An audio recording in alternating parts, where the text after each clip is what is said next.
inviting me here. Thank you. I'm so glad you're here in Denmark. It's so exciting. It's like, but I feel like I already know you.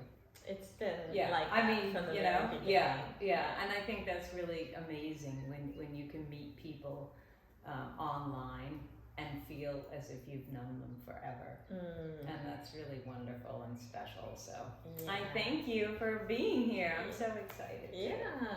I mean, that's one of the things I have loved the most about doing these flow challenges is the connections and the community. You probably get a lot, right? And I just think there's this greater flow that gets kicked into action when we connect with our own true self, whether it's through tapping, which is the work that you do, or getting into a flow state. It seems to lead to synchronicities. Yeah, it does. That's right. Yeah. And I mean, here I am in Denmark, and a week or two before I came, I didn't even know this trip wasn't even on the calendar. And it was to see my sister, my lovely sister, and then we got to go out to dinner. I know. It was great. Yeah. Amazing. Yeah.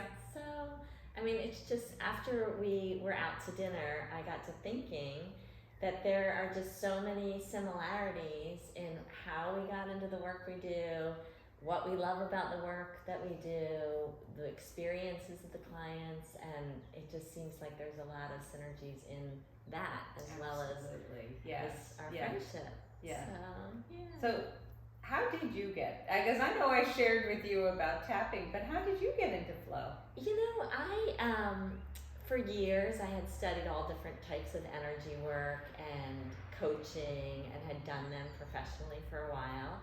And then I had taken a break from that for a while and was a stay-at-home mom. And during COVID, I had been writing and doing my blog, but I really wanted to do something for myself. And so I just challenged myself for 28 days. I was just going to do something to get myself into a flow state. And mostly to something that brought me joy. And it was such a scary, I don't know what it was like here, but on those very first days when we really didn't know what was happening with the pandemic, it was just something, a way to sort of bring back, sort of give you a little sense of control when the world is so unpredictable. Right, absolutely, yeah. And I just challenged myself to get into a flow state a little bit every day. And for me, writing is my joy. I love writing, and I can the rest of the world falls away when I'm writing, and I really feel like I connect with this deeper part of myself. And so I did it, and some days I would forget I had challenged myself and would just quickly do some writing and not in the flow state, but just do it before I went to bed to keep my promise to myself. And then I started inviting friends to do it with me, and friends invited friends, and that's how I got on the whole thing. My niece actually. And that was, you know, I am very open to everything, and I had actually never done anything like that. Okay. And I was like, oh, I don't know if I want to commit to, you know, how many days? 28 days, and Katya was really great saying, you know, yeah, but you don't have to do anything big. It can be doodling for 5 minutes. Do you suggest starting with 5 minutes? I say 5 to 10, and 5 to 10 times it grows, but always something that brings you joy, or wherever your inner self feels called, whatever activity you feel called intuitively to do for yourself, because it's self-care, and that's with purpose, because first of all, doing joyful things helps us, but then also it is like a door to flow. It's much easier to get into a state of flow when we're doing something we love. So it's a win-win. Even if you don't get into flow while you're doing something you love, you still get benefits. So and what it did for me was like, I had studied art in undergrad, so I thought, oh, I'll paint again, or draw, or whatever. I never did that, so I'm waiting for one of your next ones to do that. But then I started realizing how many times in a day I'm in it that I never realized I was into it. Like, every day I have to go to the stable because I have horses and muck out. And that's actually not really, I mean, it is a chore, but there's something about it that I really enjoy. And I've made you a video during the time, how when it must be the motion or something, it's very cathartic. Maybe it's like doodling or something, right? But doing this cleansing, movement, and then I forget about everything. My headaches go away. So I was sort of like, does that count as like a flow exercise? Because I mean, it was something that I did every day anyway, but now I had new appreciation for it. Whereas before I was like, oh, why do I have to do this? But now I just looked at it differently. Like, oh, actually, this is where I'm in flow. This is where ideas come into my head for workshops with children or whatever it will be. Lots of ideas come. That's just one example. Another thing I think I did was tidying up.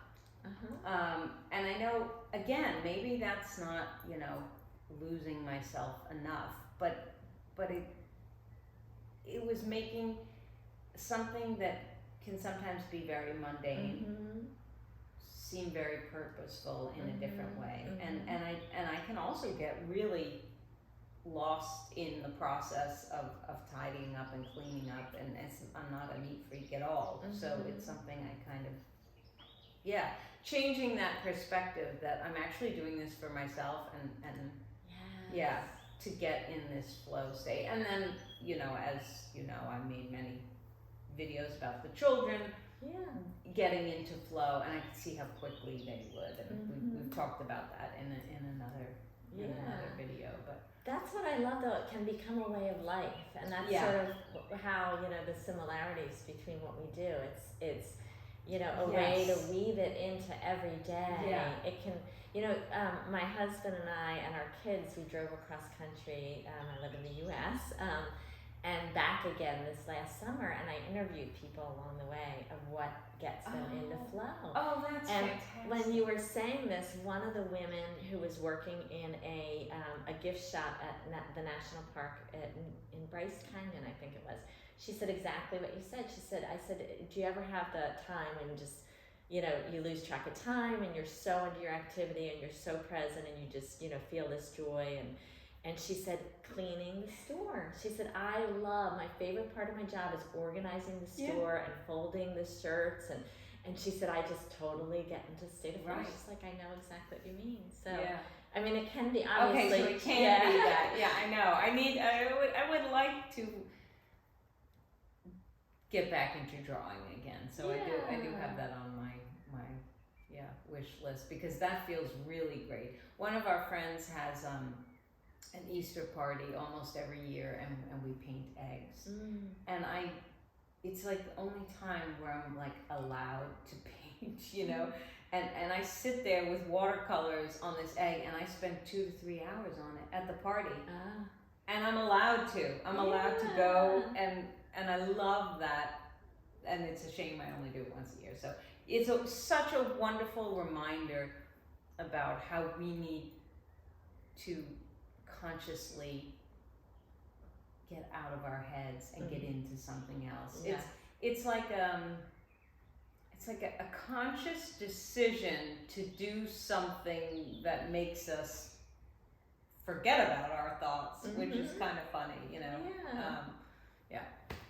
I did find over time, the more I sort of see it as a flow lifestyle. That's why we start. We're building a habit, and then it grows. Yes. But I have used it as a tool when if I feel anxious or I'm triggered. I thought one of my activities is doodling. Right. And that I find so much easier and quicker to get into flow even than writing, because I'm not attached. I've never tried to be an expert doodler, or I've never seen myself as, I've never gotten my ego attached to my art necessarily. Right. Whereas writing, it's been a profession, it's been something I've done on lots of levels. So doodling, so I would literally, I've had times where I would feel I got triggered about something, and I'd sit down and doodle and get in a flow state, and it, you know, there's research showing like there's good feel good chemicals in the brain and our that's, you know, fantastic. I mean, that's a great tip. It's a then good now tool, I will right? take that and share that, because it's a great thing to do if you find an activity that's simple, or you once we get used to getting in the flow more and more often, we can just say, okay, right now I'm triggered.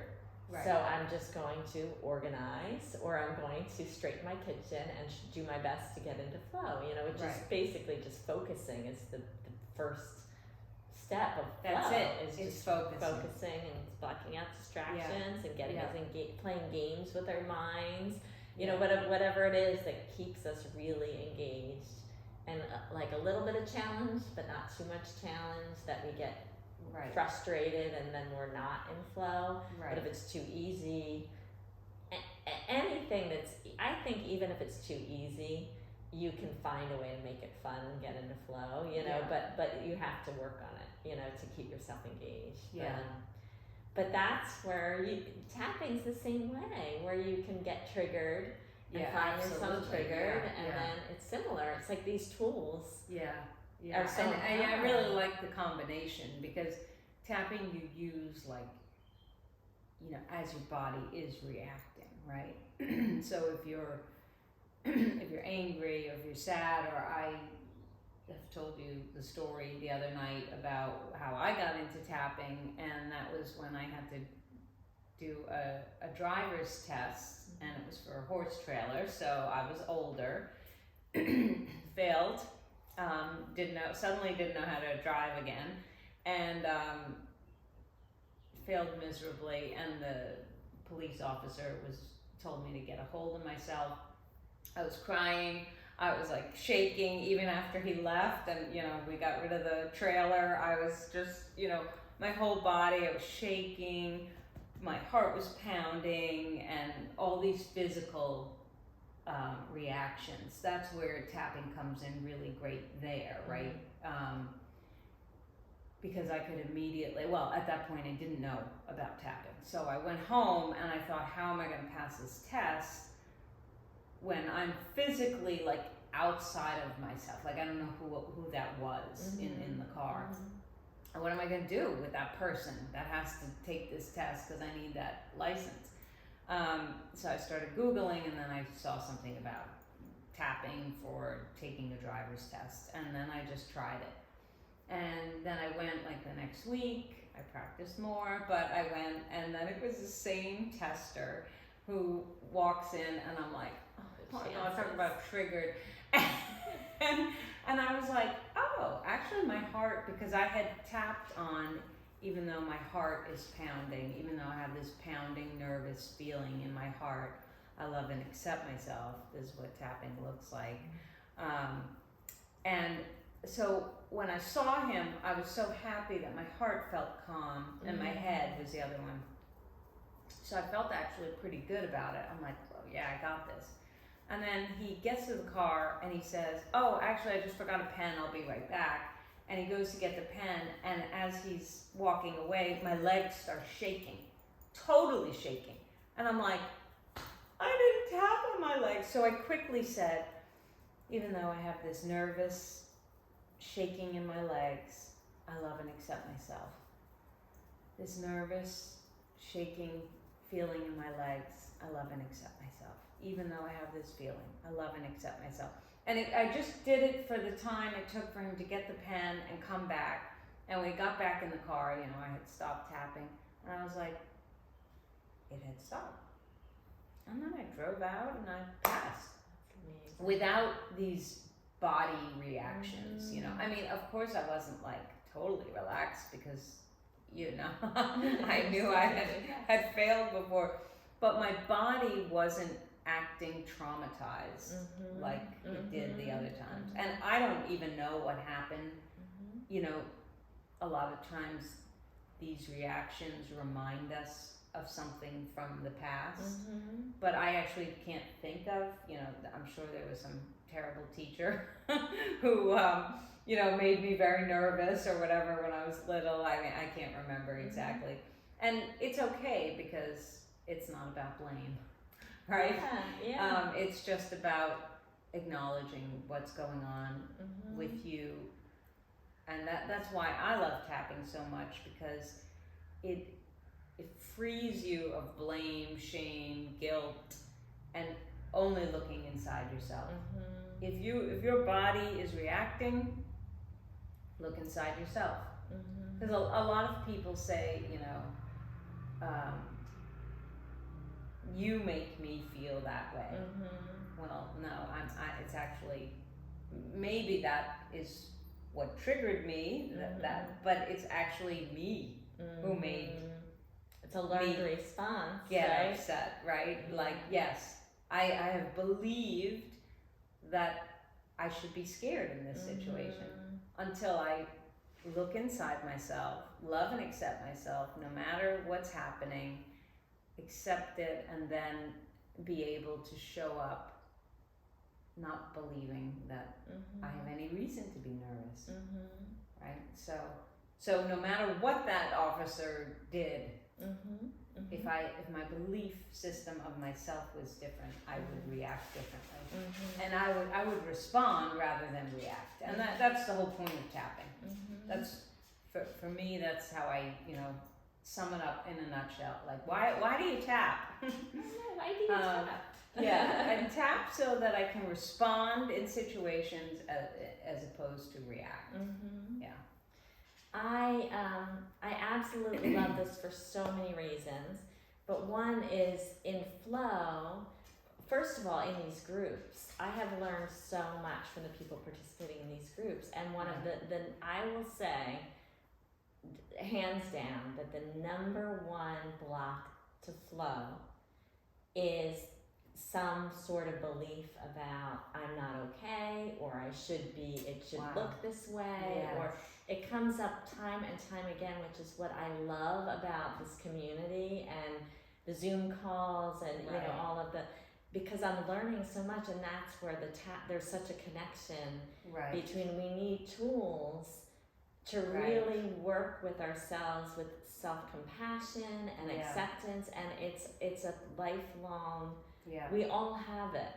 And once we normalize it, and are just like, we all are self-critical, we all are critical of others. As you're saying this, I'm like, that's why I haven't been drawing, because I feel like I can't do it anymore. I mean, even so, and now I have a new thing to tap on. I know that, right? Yeah. And even those of us who are putting ourselves out there on social media, or getting back into fields after taking times off, or there's and that is why I love flow so much, because what drew me to flow is a little bit different. There's so much about flow being, we're at our top performance, and you can produce amazing work and be incredibly prolific and perform at a high level and be really intuitive and blah blah blah.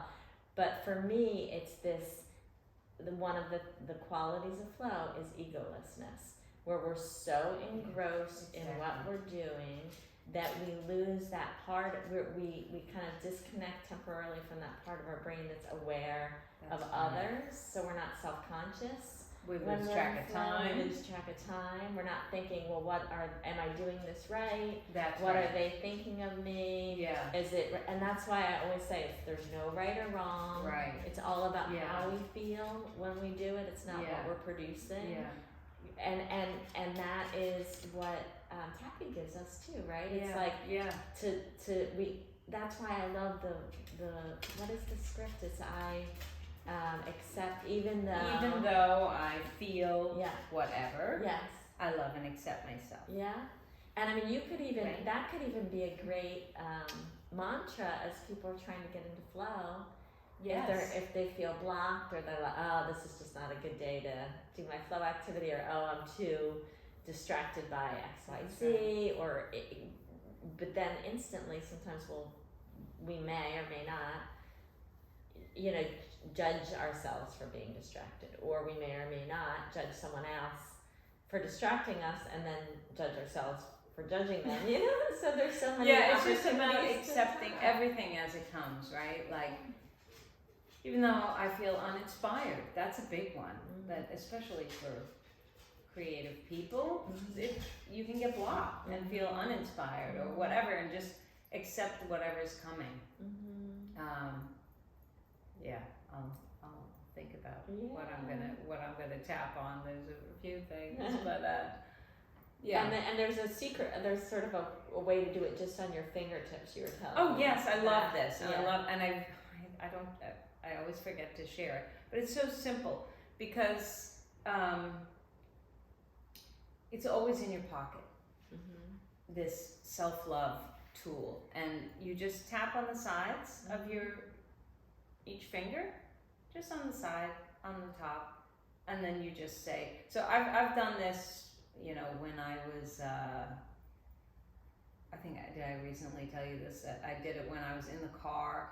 I can't remember what had happened, but I was really embarrassed. I said something that was just, I don't know if it was stupid or what it was, but I was so embarrassed. I was like, oh my gosh, how could I say that? How could I say that? And I honestly thought, I will never forget that I said this, and I will never forgive myself for doing, So, and I just was like, even though I'm so embarrassed, even though I'm so embarrassed, I love and accept myself. And I just did this. I was like driving in the car, and every time I'd go to a light, I'd say, even though this embarrassed feeling it was actually kind of like in my chest, this embarrassed feeling. And you know what? I don't even know what it is. I don't remember. That's awesome. And it's gone. So that's great. Yeah. So whatever stupid thing I did is gone from my memory now. Yeah. Unless the person out there might know what it is. No, I don't know. I really can't remember what it was, but I just remember being mortified. After we had dinner, because I was jet lagged being here, but didn't want to be, and so I was putting all this pressure on myself to fall asleep, to be on this time zone. Right.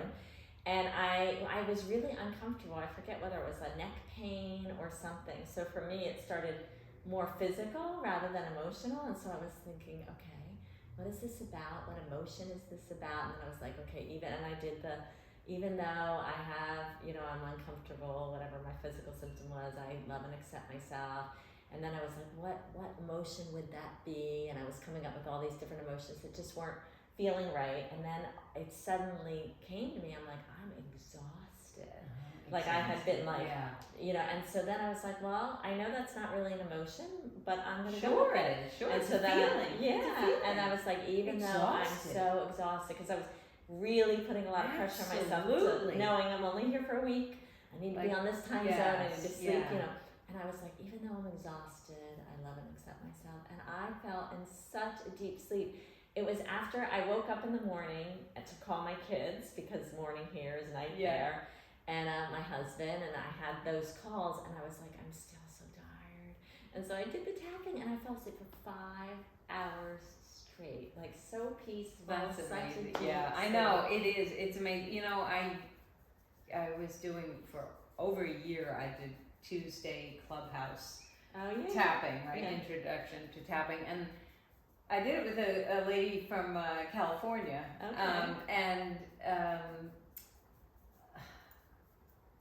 I did it at 9 o'clock at night here. So from 9 to 10 p.m. I tapped for an hour with all these different people, all different feelings, whatever.